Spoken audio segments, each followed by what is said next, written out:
Today's session is going to be very interesting for all of you. The things that we have discussed previously, we discussed about dynamic application security testing. We saw that when the application is running in the runtime, we can look out for security issues in an application. For any of the application for whom you want to do the dynamic application security testing, that is test, we have got one very popular framework that you will come across when you will be performing any of the pen testing in the corporate, or even as a bug hunter you will come across this, that is Drozer. In today's discussion we will be learning what is Drozer, why is it so popular, how do you set this up, what can you do with Drozer, and if in case Drozer is not there, if Drozer stops working, or if Drozer is not supported, if Drozer is giving out errors, Drozer stops receiving active support from the community, there are no new updates coming in, bugs are not fixed. So in that case, all of the actions that you are performing with Drozer, how can you perform those actions with the help of ADB? That is what we will be discussing here. Before I get started with going deep into the Drozer framework, first of all, you need to understand how any of the Android application vulnerability gets exploited. You must have heard that what attackers will do. They will be asking you to install an app, and as soon as you install the application, your particular phone will be hacked, or your WhatsApp data will be stolen, or your contacts, they will be stolen, or any of the action like sending the GPS location or a backdoor worm, any of the thing can be done if in case the attacker is able to install the application, the malicious application into your phone. Similarly, in any of the Android application that you are testing, if you find any of the security issue, for you to be able to exploit that security issue as an attacker, you need to first install the malicious application, that is a POC, proof of concept, into the victim's mobile, and then you will be able to exploit it. When you are pen testing, it is being considered that the application that you are testing, for that application, whatever security issues you will find, the victim will be installing the exploit for that. Otherwise, if you take this consideration that even if in case our application is vulnerable and the victim is not downloading the POC app, or victim is not downloading the exploit app, our application is safe. So in that case, we need not worry about the security, because anyways victim will not be installing the third party or the apps from the unknown sources. That is not the consideration. The simple consideration is that the victim will be installing the exploit app that can be used to exploit that security issue.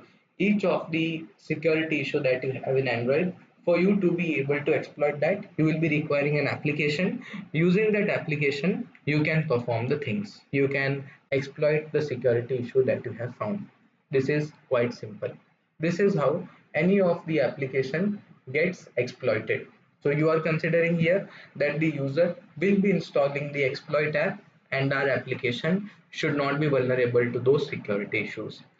That exploit app that I'm mentioning, that the user will be installing, the role of that exploit app will be played by Drozer. Drozer is basically a Android security framework.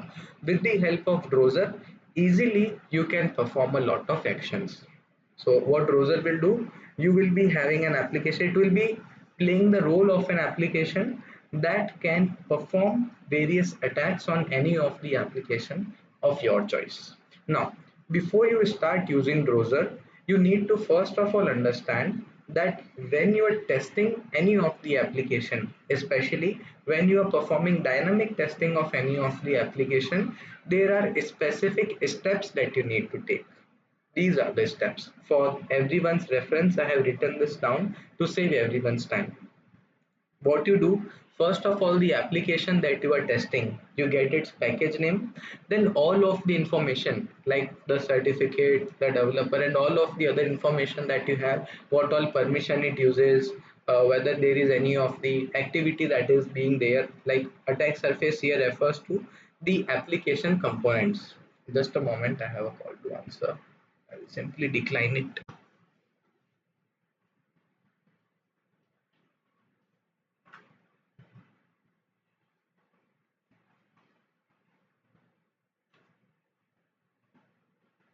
Hmm.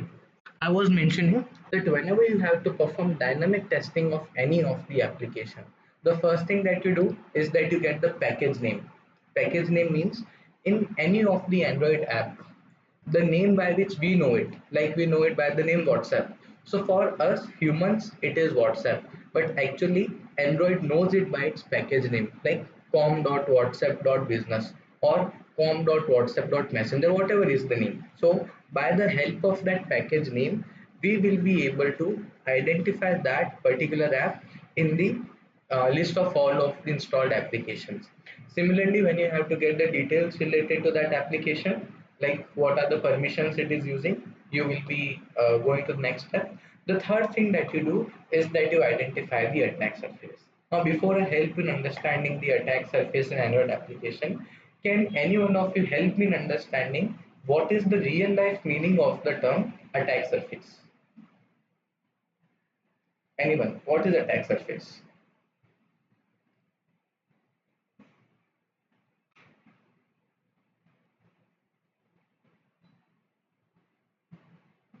Attack surface in real life? Anyone?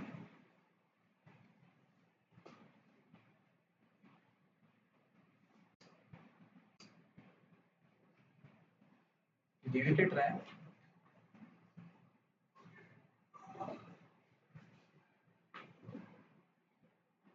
If you break this down into simpler terms like attack and surface, and if you think on both of them individually, you will be able to get the meaning of the term attack surface.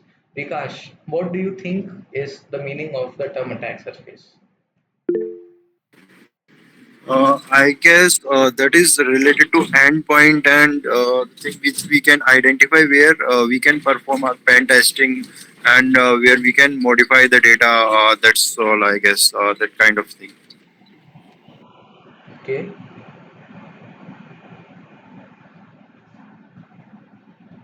Anas, what do you think?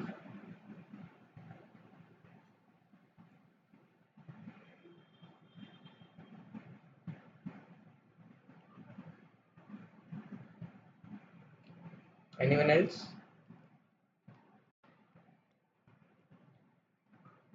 Now, I'll give you a real life example so you can understand the meaning of the term attack surface. Visualize it with me. You have a villa, like as we see it in movies, quite a big bungalow. It has got garden, lavish garden. It has got a swimming pool, parking. 5 to 10 imported cars are standing. We have got the security personnel on the main gate. When you reach the gate, you will be having the security guard. They will be looking at your ID card. They will be matching the photo on your ID card with your face. They will check whether you are allowed to go in. They might call inside that this person like Rohan wants to enter the villa or enter the mansion. Shall we allow him? So they will be giving a call, and once you are allowed, once I am allowed, I will be into the mansion. In this particular villa, if my task is to get into the villa, to get into the bedroom of the owner of that villa, if that is my task, what I will do, first of all, I will understand all of the entry gates. I will understand how many main gates do we have. Then I will understand if we have walls. Are the walls, electrified? Do we have got that glass pieces on the wall so that I cannot, go across the fence? What is the height of the wall?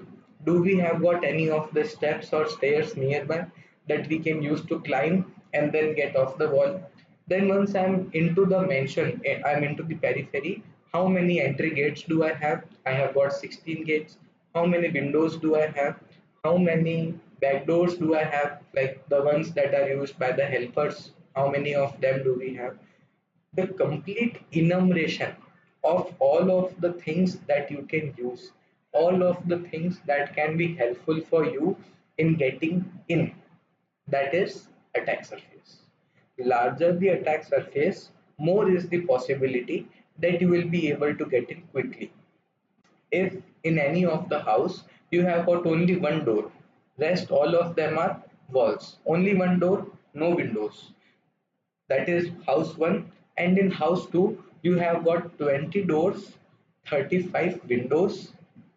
So in the second house, the chances of you being able to get in would be much higher, because the attack surface that you will be having, the windows, the doors, that will be much more.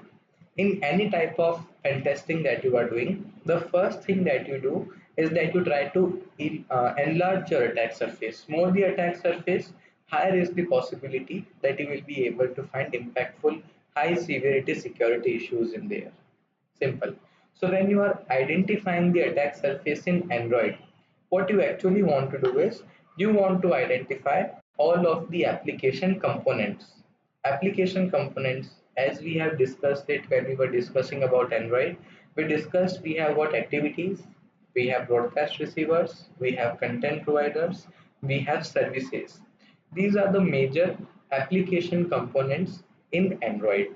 More of the activities, more the content providers, more the services being used in the application, more will be the attack surface. So what we want to do, with the help of this Drozer, we would want to understand the attack surface. Basically, we want to see what are all of the app components.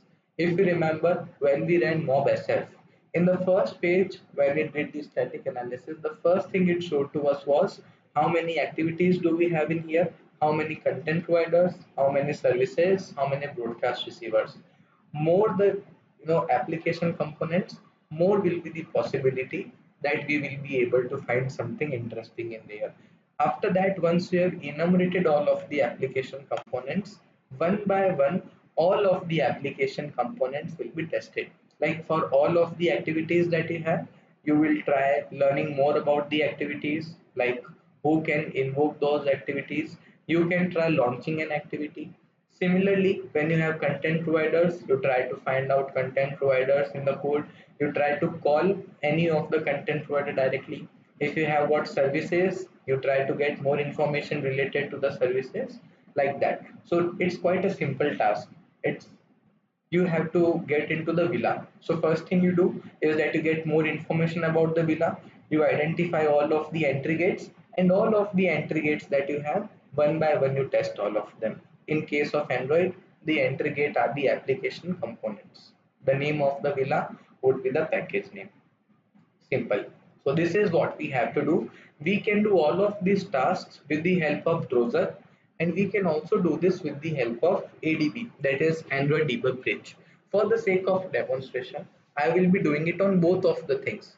All of these tasks, first we will be doing it with the help of Drozer, then we will be doing it with the help of ADB. Why do I want to do this with the help of ADB if we can already do it with Drozer?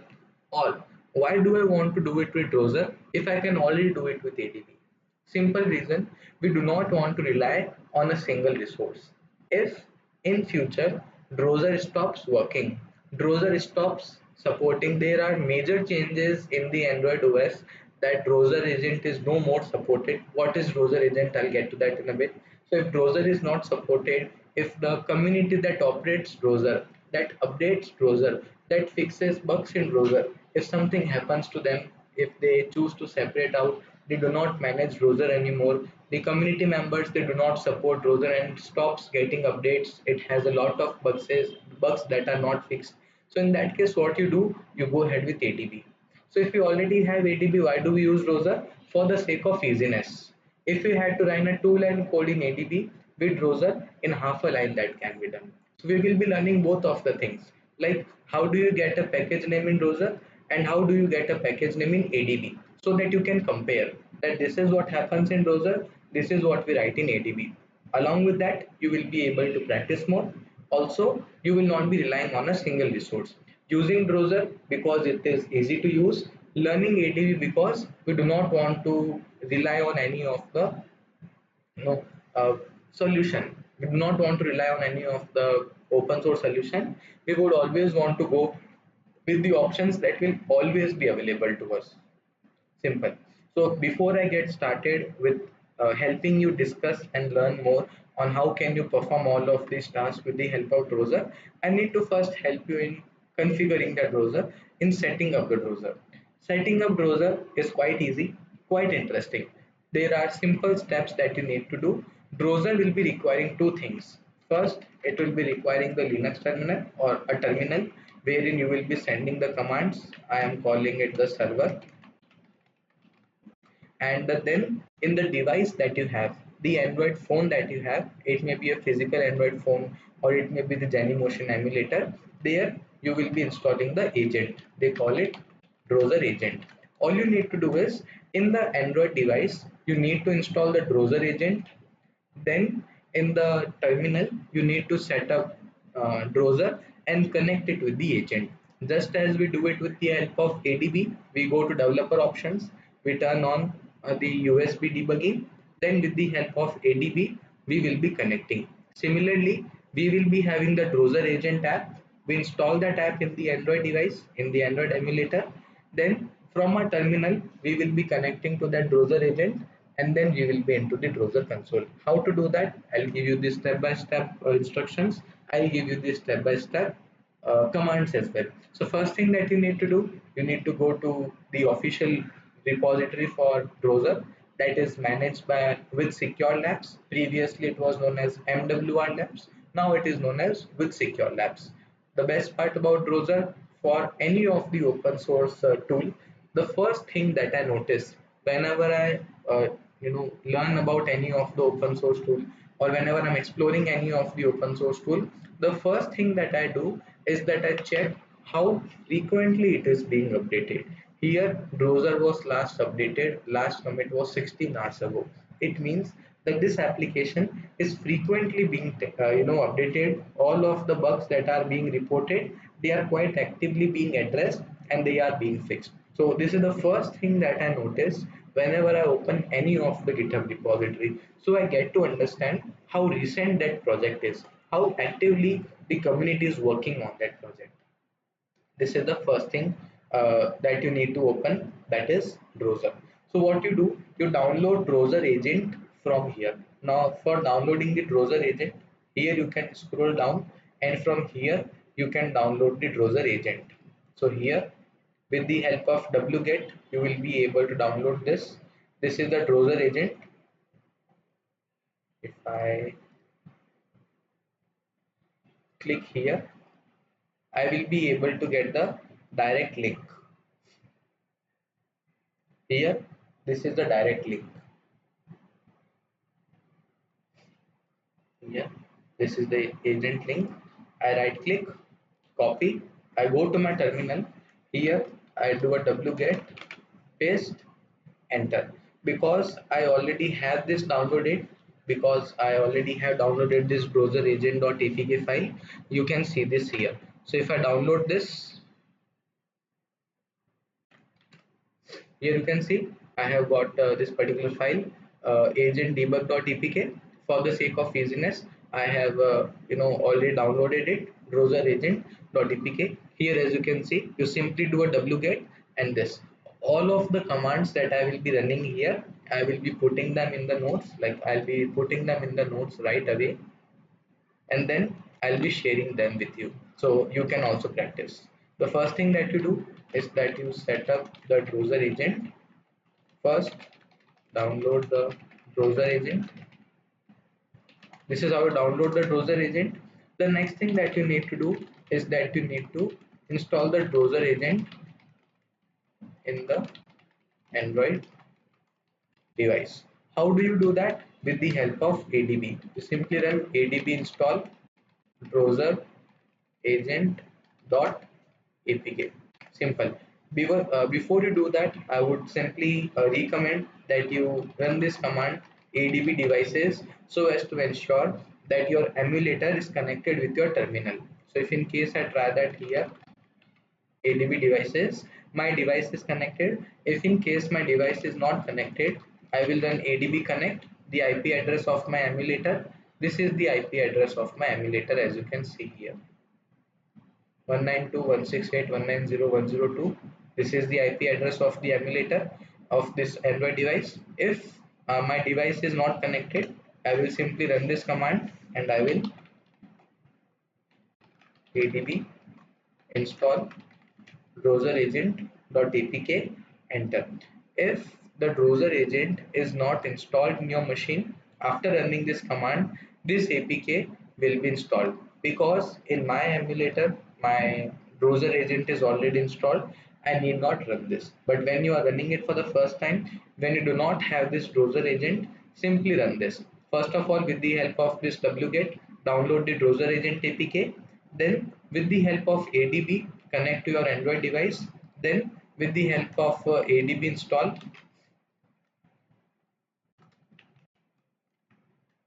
the Drozer agent like this. Now you are good to go. Your Android device is now ready. Next thing that we need to do is that we need to set up the server. As I mentioned, that the client will be running on the Android device, and the server, from where the commands will be going, from where will the instructions be sent. I am using Mobexler at the moment, so I am using the example of Linux here, and because I have helped all of you in setting up your lab with the help of Mobexler, so I'm assuming here that all of you have Linux, so I'll help you in directly setting this up. Drozer with Linux with the Android device. Installing it is quite simple. All you need to have is that you need to install the Docker. For installing Docker, I can share a resource with you,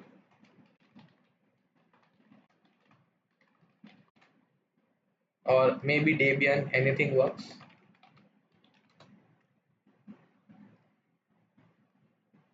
Here, this is how you will be able to install Docker into your machine. Why do we need to install Docker? Because recently Drozer has released a Docker container.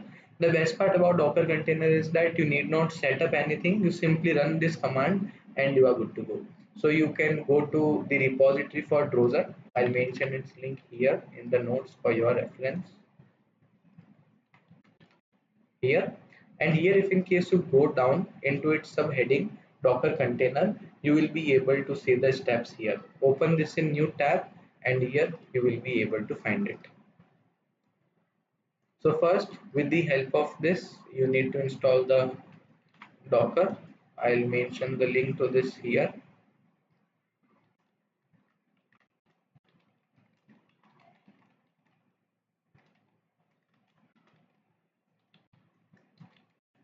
Here, so one by one, all of the commands that are mentioned here, 1 2 3 4, one by one, all of the commands, you copy paste, copy paste, copy paste, and if you run this, you will be able to see hello world, that the Docker container is now successfully, the Docker is not successfully set up in your machine.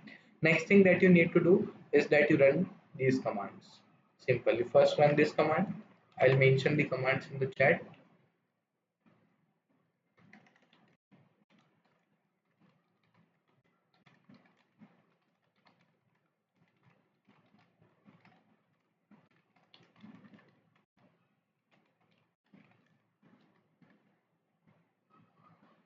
This is the first thing that you do.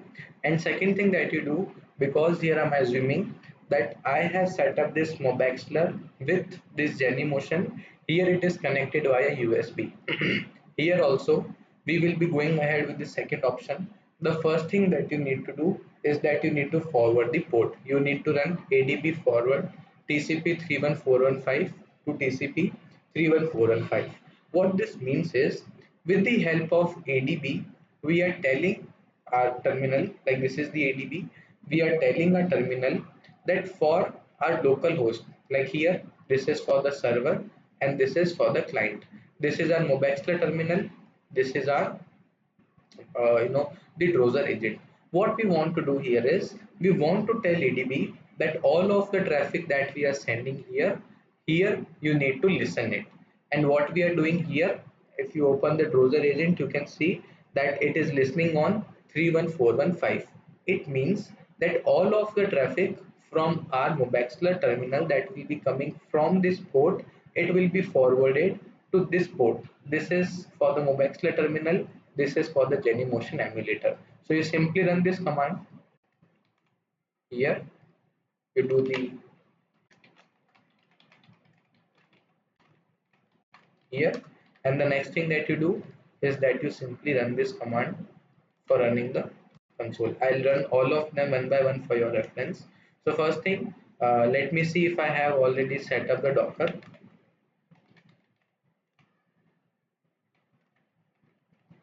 I run Docker,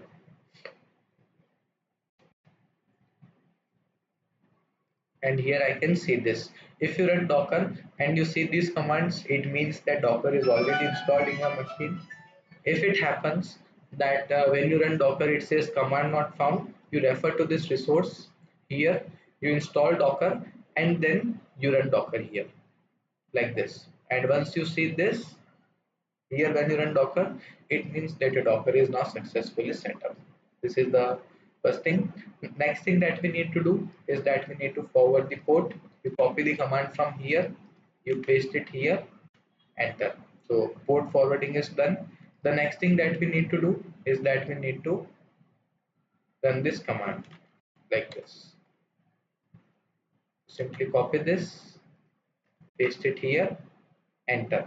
Before you do this, please make sure that you have installed the Drozer agent. How do you install the Drozer agent? First you run this command to download the APK, then you install the Drozer agent, then you open the Drozer agent app. You will see this yellow sign D here. This is the Drozer agent.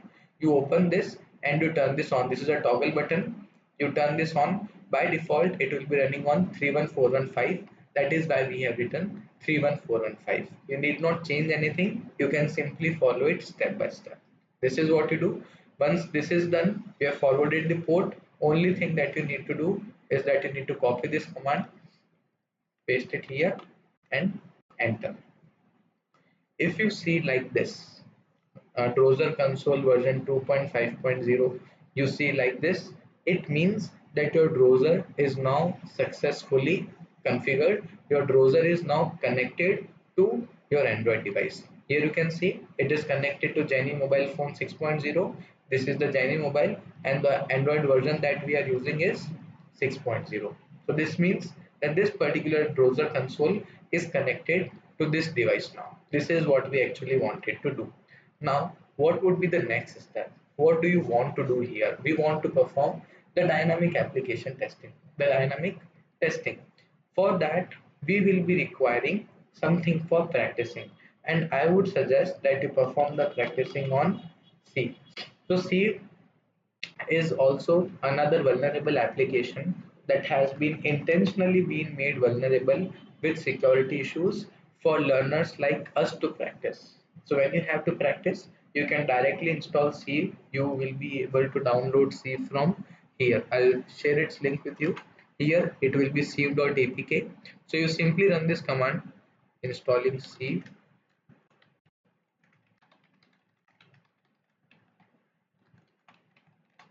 like this. You do a wget, then adb install 𝗃.apk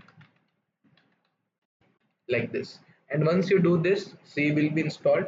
Please keep this thing in mind that whenever you have to perform the dynamic application testing, you need to have the app installed, and I would also suggest that you keep the app running. Though whenever there will be any of the automated framework, if the app is not running, it will automatically start and then perform the testing. But still, to be on the safer side and to always follow the best practices, the application that you are testing, keep it open. Now let me quickly go to my yeah, I need to give it a quick reboot.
every day before the session, all of the points that we have to discuss, all of the practicals, every day before the session, I practice them, and in that, the emotion works just fine. But I'm not sure of what is the challenge we are facing today. I'll just give this VM a reboot and see something can happen. It feels like it's stuck in an ongoing booting process. I also try to see the logs, but nothing is showing up there. Here.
I need to download C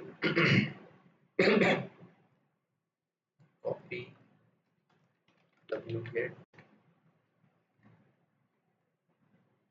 done pdb install save.apk. This is saved and it has been installed successfully here. This is so what save does, it's simply a password manager. So you can set a password here, and once you do that, for every time you want to use this password manager, you need to enter this password. So I'll be just, it requires at least 16 characters. So I'll be getting myself a random password generator. So I can just generate a 16 digit random string, and we are good to go. So here 16, copy, paste it here.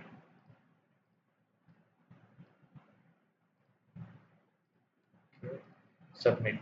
So now this is done. For us to be able to use it, I'm using 1337, pin 1337. Okay, enter the password. This is our password, and now here we can add in the various passwords, like just like you have got the notes app. Like I have seen a lot of people, what they will do in the notes app in their phone, they will be having a note, they will be storing all of their credentials there. So instead of that, this is a password manager. All of the passwords will be stored here. You can simply enter the credentials here, and whenever you have to open this app, you need to first enter the pin. Once you enter the pin, you will be able to see all of the passwords here.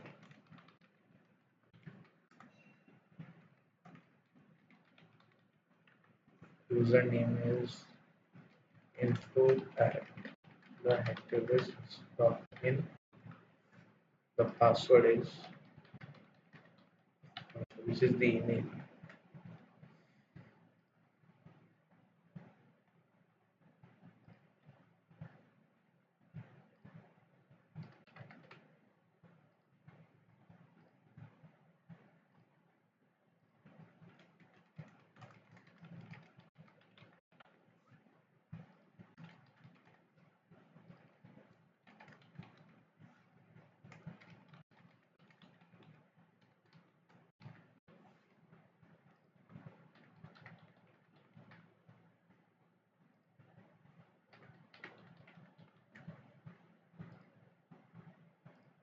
Same. The steps that I have followed, you have to follow the same steps. You download, save, you install it, you set a password for yourself, you put in some dummy data here, like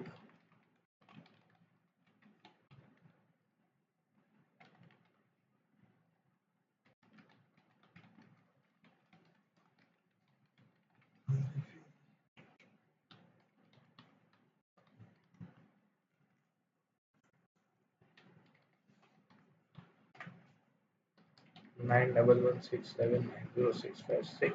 This is my phone number. Done. So now this is a password manager. The things are ready. The app is set up. We have put in some details as well. And here this is the app. So whenever I have to open this app, when I have to open this app, I need to enter the pin. If I enter the incorrect pin, it will be giving me an error. If I enter the correct pin, I will be able to see the password. Perfect. Now for this application, I have to perform the dynamic testing using Drozer. How do I do that? The first thing that I do is that I get the package name in Drozer. For you to be able to run Drozer, simply run that doc command. You will be able to find it here. Here, I have already mentioned it in the notes. You can simply copy and paste here.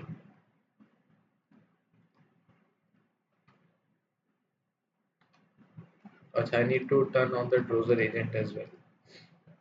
This is why this connection refused. Browser agent, it is on. Now I run this command.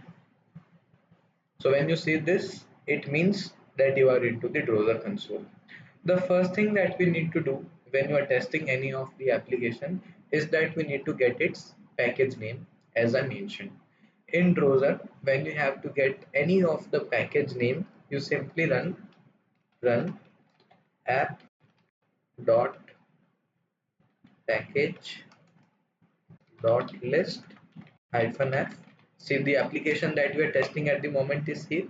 So you run space app.package.list hyphen f c. So what this particular module does, this will be giving you a list of all of the apps that have been installed, and it will hyphen f will only show you those package names that contains c.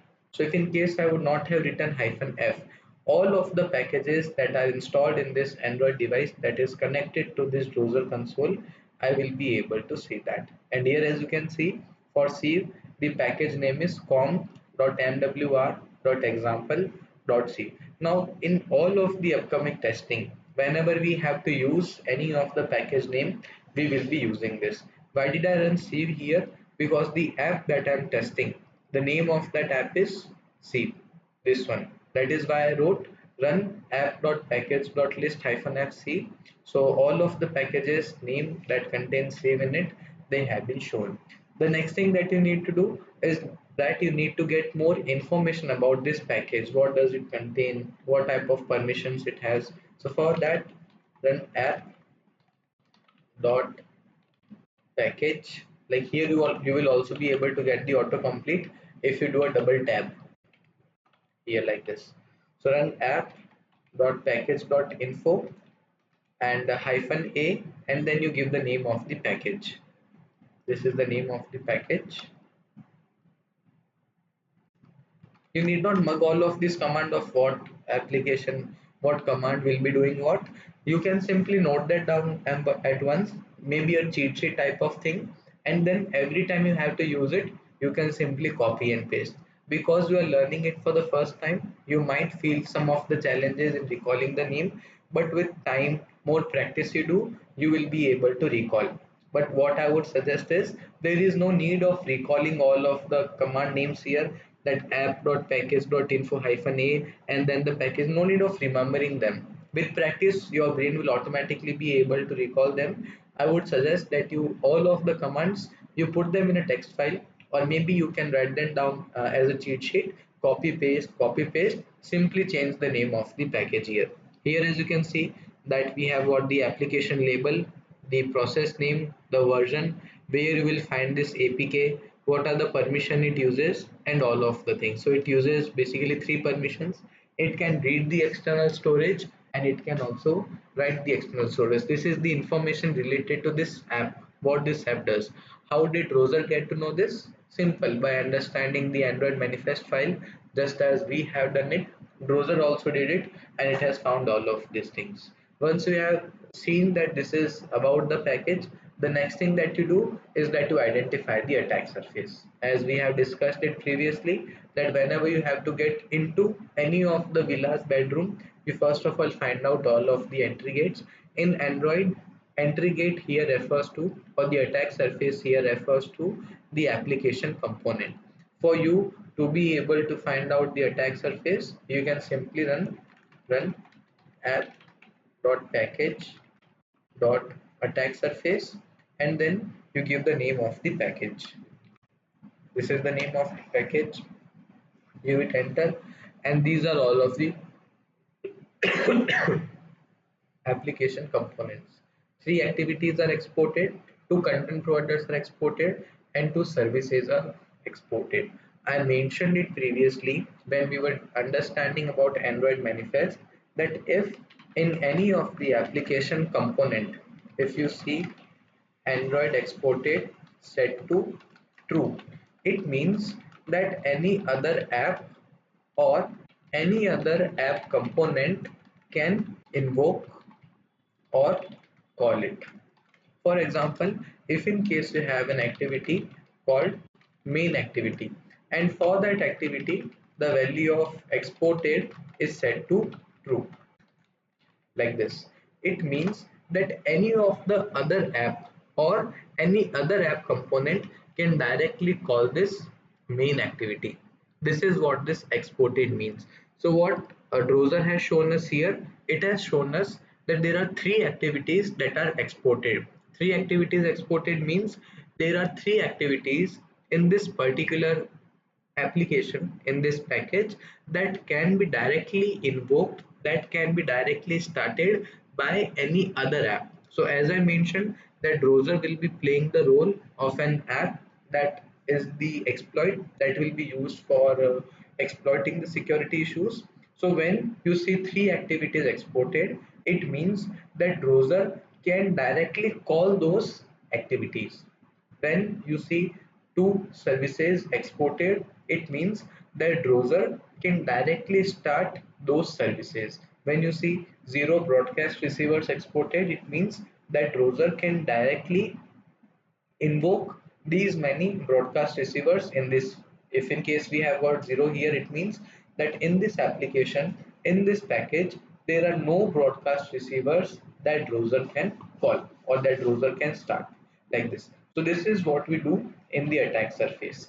After this, all of the components that you have, like activities, broadcast receivers, content providers, services, in all of them you have got dedicated security issues. Like with the help of content providers, you can perform SQL injection, you can perform path traversal. With the help of activities, you can do activity bypass, like that. So all of the components that you have, one by one you will be testing them. So once you identify the attack surface that there are three activities that are exported, so the next thing that you do is that you learn more about those activities, what those activities do, get the name of the activities, and you directly try to start them, like that. So how do you call the activities? How do you find out the name of the activities? How do you perform SQL injection in any of the Android application? This will be our agenda for the upcoming discussion. Now, if you have any questions or queries, we can discuss them. All of these things that I have written here, I'll write them down and I'll share it in the WhatsApp group for everyone's reference. Everything that I have mentioned here, I'll write them down in the text editor like this, a bit more organized. I'll share it in the WhatsApp group for everyone's reference. Now, if you have any questions or queries, we can take them.